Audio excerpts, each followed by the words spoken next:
안녕하십니까? 하나원 문학관 TV를 진행하는 손흥섭 시인입니다. 시청자와 문인 여러분, 오늘도 함께 해주셔서 감사합니다. 여러분, 제가 제공하는 방송을 보시고 조금이라도 도움이 되셨으면 좋겠습니다. 도움이 되셨다면 주변의 지인에게도 추천해 주시기 바랍니다. 하나원 시인을 널리 알리는 것은 진행자의 사명이며 큰 보람입니다. 오늘 소개할 자서전은 나의 슬픈 반생기 챕터 118 애인을 버리고를 소개하도록 하겠습니다.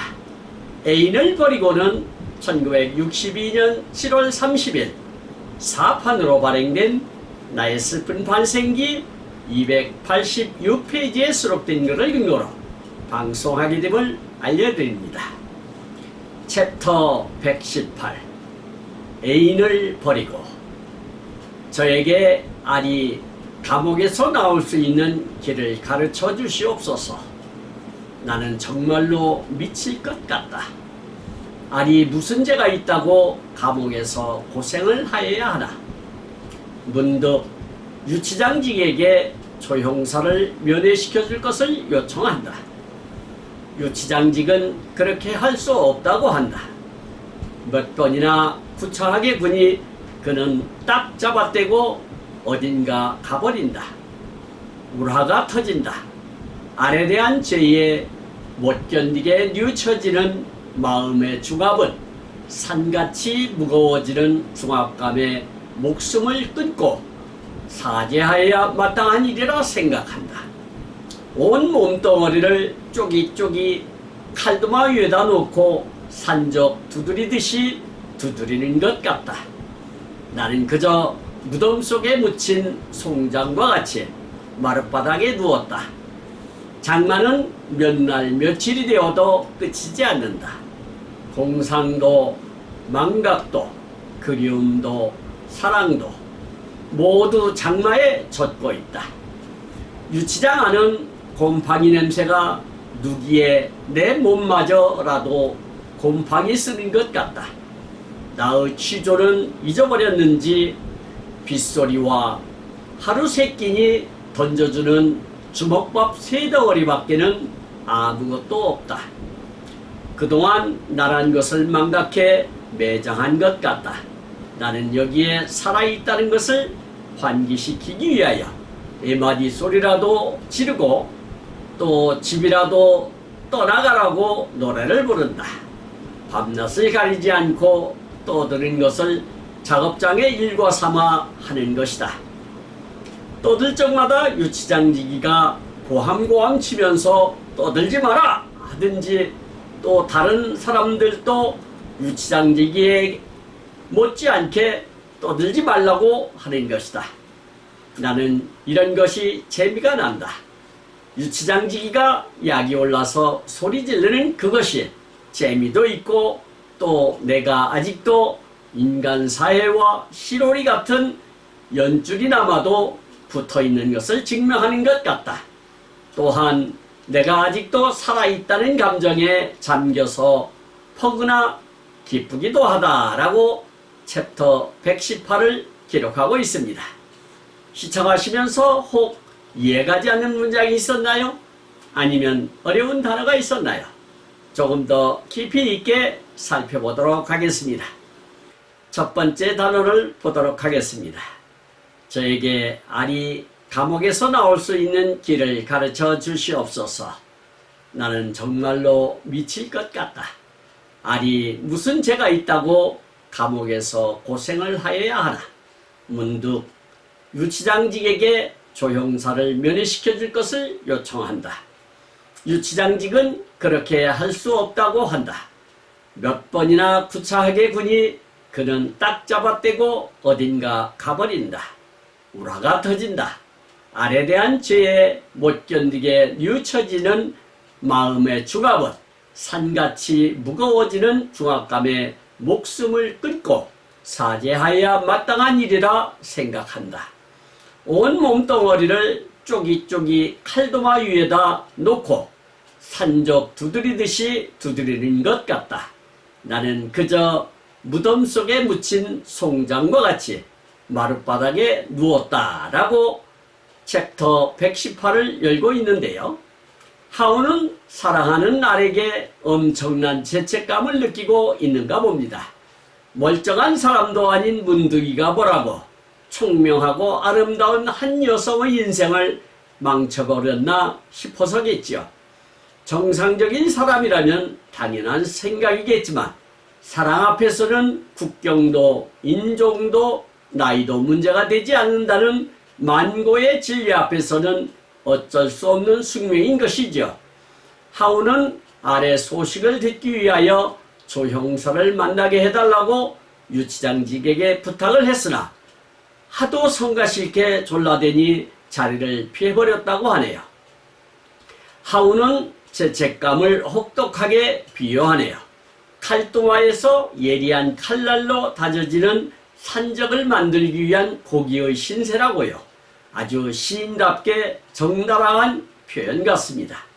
여기서 면회라고 하는 것은 출입이 제한된 기관이나 장소에 있는 사람을 직접 얼굴을 대하여 만나봄을 뜻하는 말이 되겠고요.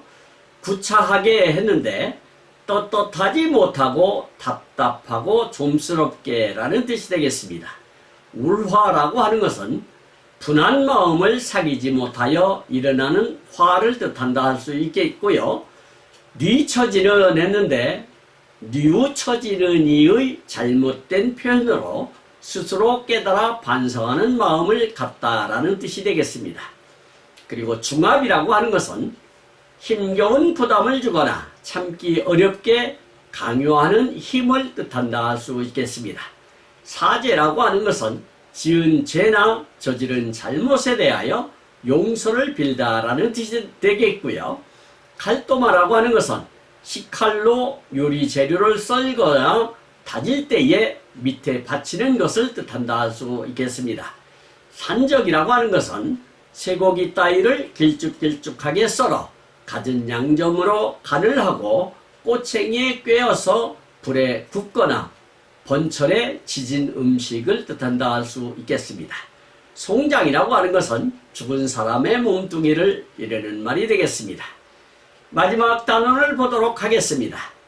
장마는 몇 날 며칠이 되어도 끝이지 않는다. 공상도 망각도 그리움도 사랑도 모두 장마에 젖고 있다. 유치장 안은 곰팡이 냄새가 누기에 내 몸마저라도 곰팡이 쓰는 것 같다. 나의 취조는 잊어버렸는지 빗소리와 하루 세 끼니 던져주는 주먹밥 세 덩어리 밖에는 아무것도 없다. 그동안 나란 것을 망각에 매장한 것 같다. 나는 여기에 살아있다는 것을 환기시키기 위하여 예마디 소리라도 지르고 또 집이라도 떠나가라고 노래를 부른다. 밤낮을 가리지 않고 떠드는 것을 작업장의 일과 삼아 하는 것이다. 떠들 적마다 유치장지기가 고함고함 치면서 떠들지 마라 하든지 또 다른 사람들도 유치장지기에 못지않게 떠들지 말라고 하는 것이다. 나는 이런 것이 재미가 난다. 유치장지기가 약이 올라서 소리 지르는 그것이 재미도 있고 또 내가 아직도 인간 사회와 시로리 같은 연줄이 남아도 붙어있는 것을 증명하는 것 같다. 또한 내가 아직도 살아있다는 감정에 잠겨서 퍼그나 기쁘기도 하다라고 챕터 118을 마감짓고 있습니다. 장마가 몇 날 며칠 계속되자 하온도 만감이 장마에 묻히는 듯 했던가 봅니다. 그 장마로 인하여 유치장은 곰팡이 냄새가 더 짙어지고 심지어 하온 자신도 장마철의 쇳덩이처럼 녹이 쓰는 느낌을 받는다고 하니 그 분위기를 짐작하고도 남을 듯합니다. 하온은 자신의 존재감도 없어지는 듯하여 작전을 바꿔 미친 듯 행동을 했던가 봅니다. 그래서 고래고래 소리를 지르거나 노래를 불러 제끼니 유치장직도 조용히 하라고 주의를 주고 같이 지내는 동료 수감자들까지도 좀 조용히 하라고 핀잔을 주었던가 봅니다. 하지만 하우는 유치장직을 놀리기 위하여 더 심하게 굴었고, 하우는 아직 세상과의 실오라기 같은 연이 붙어 있다는 것을 증명받기 위하여 그랬다고 고백하네요. 그렇게도 미운 조시온 형사마저 거들떠보지 않으니 그럴 법도 합니다. 역시 머리가 돌아가는 사람은 다른가 봅니다. 여기서 장마라고 하는 것은 계속해서 많이 내리는 비를 뜻한다 할 수 있겠고요. 공상이라고 하는 것은 현실적이 아니거나 실현될 가망이 없는 것을 마음대로 상상함을 이르는 말이 되겠습니다. 망각이라고 하는 것은 어떤 일이나 사실을 잊어버림을 뜻하는 말이 되겠고요.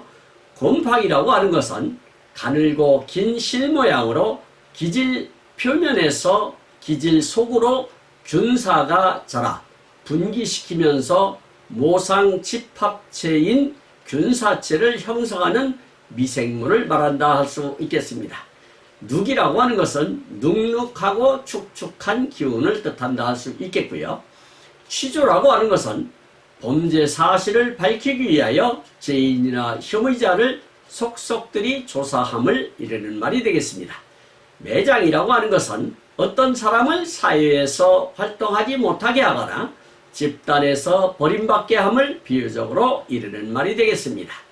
환기라고 하는 것은 어떤 감정이나 사실, 주의 따위를 불러일으킴을 이르는 말이 되겠고요.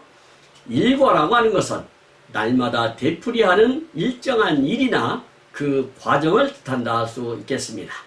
실월이라고 하는 것은 한 가닥의 실을 뜻한다 할 수 있겠고요. 연줄이라고 하는 것은 서로의 인연이 맺어진 길이라는 뜻이 되겠습니다. 그리고 증명이라고 하는 것은 어떤 사항, 판단, 이유 등에 대하여 그것의 진위를 증거를 들어서 밝힘을 뜻한다 할 수 있겠습니다. 지금까지 함께 하신 시청자와 문인 여러분 감사합니다. 제가 하나원 문학관 TV를 방송하는 이유는 고난과 역경을 딛고 문학의 꽃을 피우신 하나원 시인을 널리 알리기 위해서입니다. 여러분의 주변이나 하나원 시인에 관심 있으신 분께서는 인터넷 포털 다음에 카페에서 하나원 문학관을 검색하여 가입하시면 고 하나원 시인에 대한 다양한 자료를 접할 수 있으며 많은 시인과 문학활동을 함께 할 수 있습니다. 그리고 유튜브에서 하나원 문학관 TV를 검색하시면 하나원 시인의 진면목을 발견하실 수 있습니다. 다음 제312로 하는 하나원 시인의 자서전 나의 슬픈 환생기 챕터 119 회생을 소개하도록 하겠습니다. 그리고 광고 말씀 드리겠습니다. 하나원 문학관에서는 화면의 사진과 같이 문인의 등용문인 제호 파랑새라는 문학지를 6월 20일경과 12월 20일경 두 차례 발간하고 있습니다. 존경하는 문인 여러분의 소중한 작품을 적극적으로 모아주셔서 11번째 파랑새가 지난 6월 20일경 푸른 하늘을 홀홀 날아 문인 여러분의 보금자리로 날려보냈습니다. 참여해 주신 문인 여러분께 하나원 시인을 대신하여 감사의 말씀을 올립니다. 더욱더 알찬 내용으로 찾아뵙겠습니다. 감사합니다. 진행의 손흥섭이었습니다.